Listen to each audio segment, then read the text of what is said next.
Audio. Palmarès des Belgian Game Awards 2020. Le jeu vidéo belge affiche toute son originalité.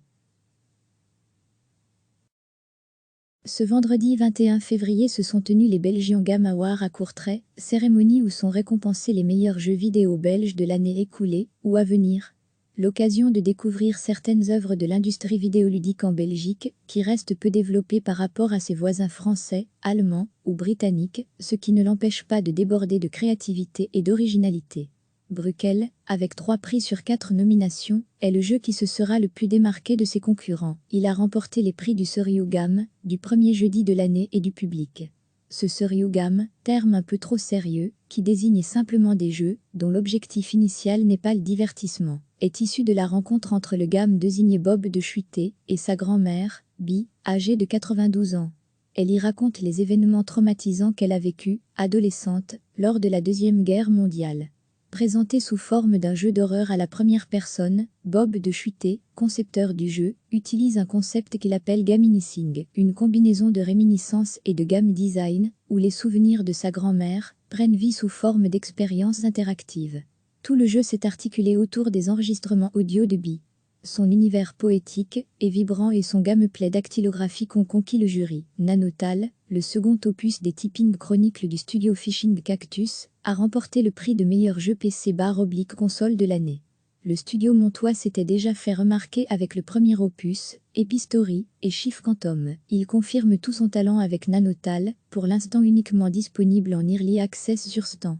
Epistory, un jeu indé belge, qui vaut le détour. Cérémonie de remise des arrobas Belgian soulignement Games Awards vendredi soir. Le prix du meilleur jeu PC/console de l'année a été remis par la ministre de la Culture et des Médias @Benedicte-Linnart à @Nanotalgame du studio montois @Fishing Cactus. Félicitations à toute l'équipe. Belgian Game Awards pic.twitter.com/EHRS7M7B. Après le jaune, le rouge et le noir, Barbont s'est attaqué à la couleur bleue pour développer ses fameux jeux mobiles, de type puzzle, où le joueur doit découvrir la logique derrière chacun des 50 niveaux. Sans renouveler le concept, le développeur flamand se révèle à nouveau très efficace, dans un game design épuré et diversifié, et remporte le prix du meilleur jeu mobile. Inspiré de l'Harpers 30 Beer, du studio bruxellois Ram Game, offre une bouffée d'oxygène dans les univers graphiques des jeux vidéo, et remporte le prix du jeu le plus attendu.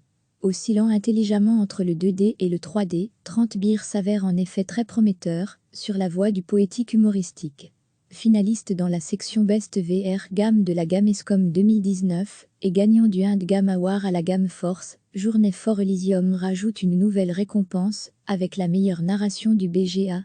Inspiré des mythologies grecques et romaines, le jeu présente un graphisme délicat en noir et blanc, et offre une expérience VR originale.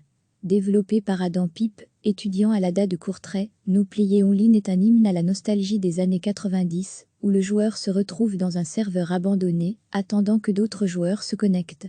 Le jeu a reçu un très bel accueil sur itch.io et est récompensé par le prix du meilleur jeu étudiant. Cliquez sur s'abonner pour recevoir les dernières nouvelles.